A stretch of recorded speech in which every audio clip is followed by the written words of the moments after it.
हरिओम मित्रों, ज्ञान मंत्र में आप सभी का हार्दिक अभिनंदन है और ईश्वर आप सबका मंगल करे। मित्रों, इस वीडियो में आप सभी को कुछ मुख्य जानकारी आपके कन्फ्यूजन के अनुसार बताना चाहेंगे। देखिए, कई लोग प्रश्न करते हैं सप्ताह के दिनों को लेकर, यानी कि कौन सा दिन गर्भधारण के लिए अच्छा है, कौन सा दिन गर्भधारण के लिए सही नहीं होता है। और चूंकि कई अन्य जानकारियों के अनुसार उनके मन में कुछ दुविधाएं, कन्फ्यूजन हो जाती है कि कौन से दिन में कंसीव करना सही माना जाता है। देखिए, सप्ताह में जो 7 दिन होते हैं, तो आप जैसे संतान प्राप्ति के लिए गर्भधारण में ये विचार करते हैं कि इस दिन में कंसीव करना सही नहीं होगा या ऐसे दिनों का मुहूर्त सही नहीं होगा। तो हम पहले ये आपको क्लियर कर दें कि देखिए, सप्ताह में जितने भी 7 दिन होते हैं, तो उन 7 दिनों में सबसे पहले तो मुहूर्त योग देखा जाता है। जैसे गर्भधारण की जो तारीखें निकलती हैं, तो उन तारीखों में पहले मुहूर्त योग देखा जाता है। दिन के बाद मुहूर्त योग भी मुख्य होते हैं, यानी दिन के साथ साथ मुहूर्त योग का भी प्रभाव देखा जाता है। और देखिए, सबसे उत्तम जो दिन होते हैं, अगर सप्ताह में सबसे उत्तम दिनों की बात की जाए, तो इसमें सोमवार, बुधवार, गुरुवार, शुक्रवार और रविवार को भी आप मान सकते हैं। सबसे उत्तम दिन माने में अगर देखा जाए तो सोमवार, बुधवार और गुरुवार, ये सबसे प्रभावशाली दिन होते हैं। इसमें क्या है कि गर्भधारण की स्थिरता जो है वो ज़्यादा प्रभावशाली बनती है और संतान योग को प्राप्त कराने के लिए भी ये दिन विशेष उत्तम माने जाते हैं। अभी ये प्रश्न होता है कि अब आप कंसीव के दिन सिर्फ इसी दिनों को प्रयोग करें, तो ऐसा भी संभव नहीं है। देखिए, अगर आप ये सोचेंगे कि जो खास दिन है सप्ताह में, अगर आपको 3 दिन खास मिल रहे हैं, तो आप सिर्फ उन्हीं 3 दिनों का प्रयोग करेंगे, तो ऐसा भी संभव नहीं होता। देखिए, मुहूर्त के अनुसार कभी कभी जो शनिवार के दिन आते हैं, यानी शनिवार का दिन आता है, उस दिन में जैसे योग बदलते हैं, तिथि का परिवर्तन होता है, तो उस योग के बदलने के अनुसार आप नए योग में, यानी जैसे योग चेंज हुआ तो दूसरी तिथि का योग शुरू हो गया, तो वो जो दिन का प्रभाव रहता है वो खत्म हो जाता है। फिर आप उस दिन में, मतलब अक्सर रात्रि में योग या तारीखों का बदलना होता है, तिथि भी चेंज होती है, तो फिर आप उस बदलने योग के साथ आप दूसरे योग और तिथि में गर्भधारण कर सकते हैं। तो शनिवार के दिन का कोई मतलब नहीं रह जाता है। फिर आप उसमें मुहूर्त में चले गए, यानी उस मुहूर्त का आप प्रयोग कर रहे हैं। कुछ लोग जैसे गंडमूल हुआ या मूल की बात आ जाती है कि उस दिन मूल आ रहा है, तो मूल में कंसीव करना चाहिए या नहीं।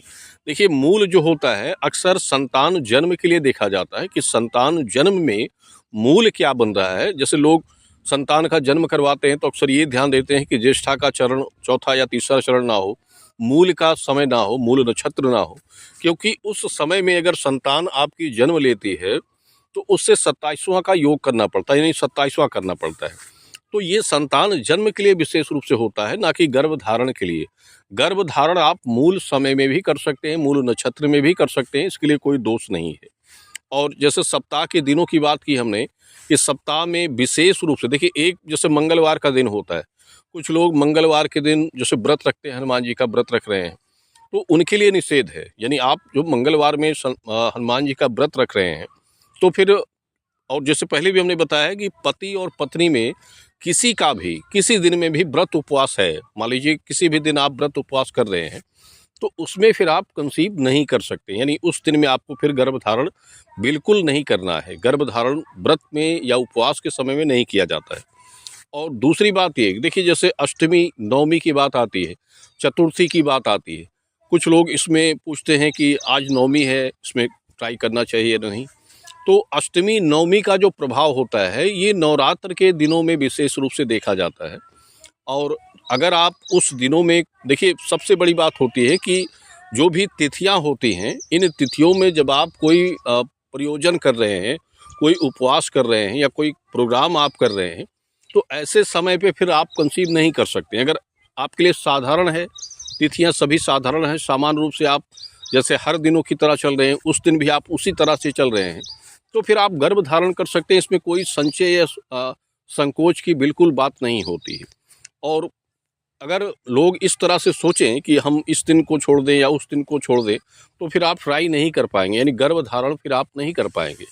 और जैसे डेट की जानकारियाँ जो दी जाती हैं, उसमें भी हम आपको कुछ मुख्य तारीखों को बताते हैं, तो उन तारीखों को आप लीजिए और साथ में जो बीच के दिन शेष हैं उनको भी आप लेकर प्रयोग कर सकते हैं। मतलब समय ये होता है कि जैसे आपके डेट के हिसाब से 4 या 5 दिन 6 दिन गर्भ धारण के निकल रहे हैं, तो उसमें आपको ये ज़रूरी होता है कि आप कम से कम 2 दिन या 3 दिन आपको अगर मुख्य तारीखें मिल जा रही हैं, तो आपके लिए ज़्यादा अच्छा बन जाता है, योग प्रभावशाली बन जाता है संतान प्राप्ति का। और अगर आपकी डेट के हिसाब से आपको कोई भी अच्छा दिन मुहूर्त के हिसाब से नहीं बन रहा है, तो फिर ये कहते हैं कि आप फिर उसमें ट्राई ना करें। और सबसे बड़ी बात क्या होती है? सबसे बड़ी बात ये होती है कि आपके लिए योग महीना वो बन रहा है या नहीं गर्भधारण के लिए। आप संतान प्राप्ति के लिए प्लान कर रहे हैं, तो ये भी सबसे बड़ा ज़रूरी होता है कि आपके लिए जिस महीने में आप ट्राई करने जा रहे हैं, वो महीना आपके लिए योग प्रभाव अनुसार है अच्छा या नहीं। एक अच्छे संतान योग के लिए या फिर पुत्र संबंधी योग के लिए वो महीना आपके लिए प्रभावशाली बनता है या नहीं, ये विशेष ज़रूरी होता है, क्योंकि ये मूल होता है। मतलब महीना मूल समय होता है, गर्भधारण एक मूल प्रक्रिया होती है और मूल समय में उसको करना चाहिए। ये एक नींव होती है आपकी।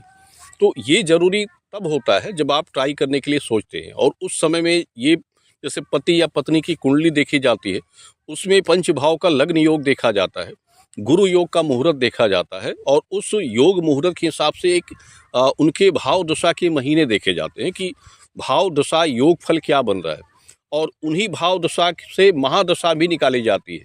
उस महादशा से ये भी देखा जाता है कि आपके लिए किस वर्ष का योग संयोग बन रहा है, यानी योग आपके पास है तो वो किस समय के लिए उपयुक्त बनेगा। आप जैसे इस वर्ष में ट्राई कर रहे हैं, इस वर्ष में कोई योग ही आपके पास नहीं है या 1-2 वर्ष कोई योग नहीं है आपके पास, तो आपके प्रयास करने का जो मतलब समय है वो व्यर्थ चला जाएगा। और जब संयोग योग बनेगा तभी आप संतान योग प्राप्त कर पाएंगे। तो वो सब कुंडली के आधार से देखा जाता है। तो ये कुछ मूल बातें होती हैं।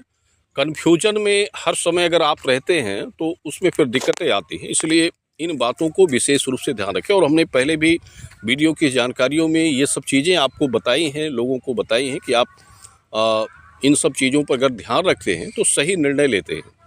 तो ये आज के लिए कुछ विशेष बातें थी।